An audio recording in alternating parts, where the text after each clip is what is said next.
हमारे विशाल ब्रह्मांड में अरबों खरबों तारे हैं, बड़ी बड़ी गैलेक्सीज फैली हुई हैं और रहस्यमय ब्लैक होल्स अपनी शक्ति से सब कुछ अपनी ओर खींचते हैं। यह एक ऐसी दुनिया है जो हमें हमेशा सरप्राइज करती है, जहां हर नई खोज के साथ नए रहस्य सामने आते हैं। ऐसा ही एक रहस्य है डार्क मैटर। यह एक अदृश्य ताकत है जो ब्रह्मांड के स्ट्रक्चर और विकास को कंट्रोल करती है।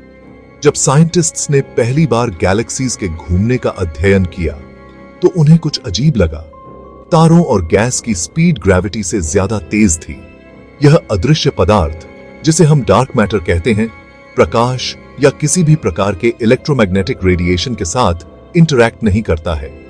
यह हमारे देखे जा सकने वाले पदार्थ से बिल्कुल अलग है और फिर भी यह ब्रह्मांड के कुल मास और एनर्जी का लगभग 85% हिस्सा है। डार्क मैटर एक गहरा रहस्य है जो हमें ब्रह्मांड की हमारी समझ की सीमाओं तक ले जाता है। डार्क मैटर, जैसा कि नाम से ही पता चलता है, एक रहस्यमय पदार्थ है जो प्रकाश के साथ इंटरैक्ट नहीं करता है। यह इलेक्ट्रोमैग्नेटिक स्पेक्ट्रम के किसी भी हिस्से को एब्जॉर्ब नहीं करता, रिफ्लेक्ट नहीं करता या एमिट नहीं करता, जिससे यह हमारे लिए अदृश्य हो जाता है। इमेजिन करो कि आप एक अंधेरे कमरे में हैं, जहां आप केवल एक ट्रैम्पोलिन पर रखी गेंद की गति देख सकते हैं। भले ही आप हवा को सीधे नहीं देख सकते, आप गेंद की गति से हवा की मौजूदगी और स्पीड का अंदाजा लगा सकते हैं। डार्क मैटर हमारे देखे जा सकने वाले नॉर्मल मैटर से बना नहीं है। यह प्रोटॉन्स, न्यूट्रॉन्स या इलेक्ट्रॉन्स से बना नहीं है जो हमारे आसपास की दुनिया बनाते हैं। कुछ थ्योरीज का कहना है कि डार्क मैटर शायद ऐसे पार्टिकल से बना है जो अभी तक अननोन है और जो प्रकाश या नॉर्मल मैटर के साथ बहुत ही कमजोर तरीके से इंटरैक्ट करते हैं। इन काल्पनिक पार्टिकल्स को wimp, weekly interacting massive particles और एक्सियन जैसे नाम दिए गए हैं। डार्क मैटर के होने के प्रमाण कई सारे एस्ट्रोनॉमिकल ऑब्जर्वेशंस से मिलते हैं।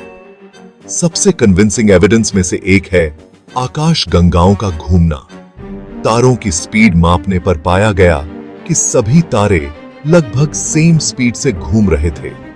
ग्रेविटी के नियमों के अनुसार तारों की स्पीड उनके केंद्र से दूरी के साथ कम होनी चाहिए। यह डिफरेंस बताता है कि गैलेक्सीज एक अदृश्य हेलो से घिरी हैं जो डार्क मैटर से बना है।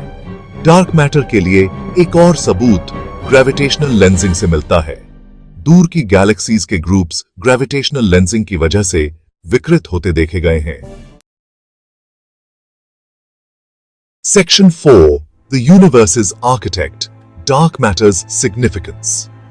डार्क मैटर सिर्फ एक कॉस्मिक पजल नहीं है, यह ब्रह्मांड के स्ट्रक्चर और एवोल्यूशन में बहुत इंपॉर्टेंट रोल निभाता है।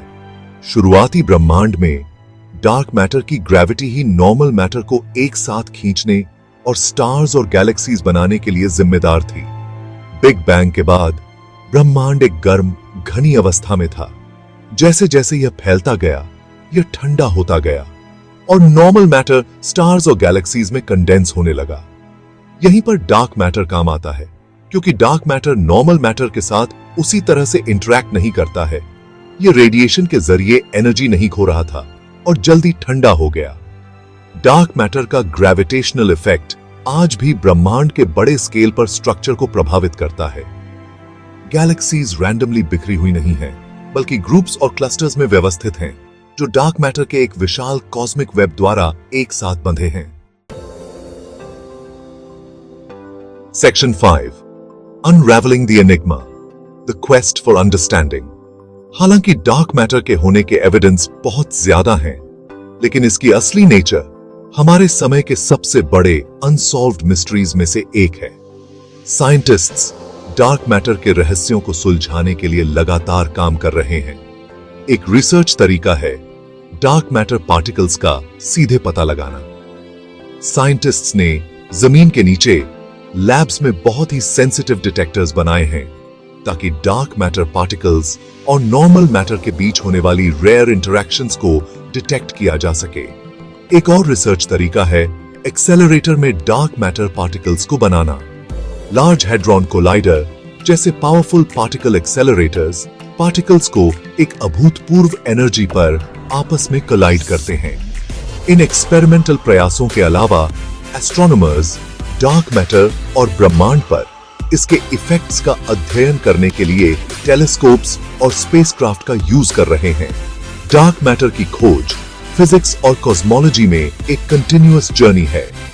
यह एक ऐसी खोज है जो हमें ब्रह्मांड की हमारी समझ की सीमाओं तक ले जाती है और हमें बताती है कि ब्रह्मांड के बारे में सीखने के लिए हमारे पास बहुत कुछ है।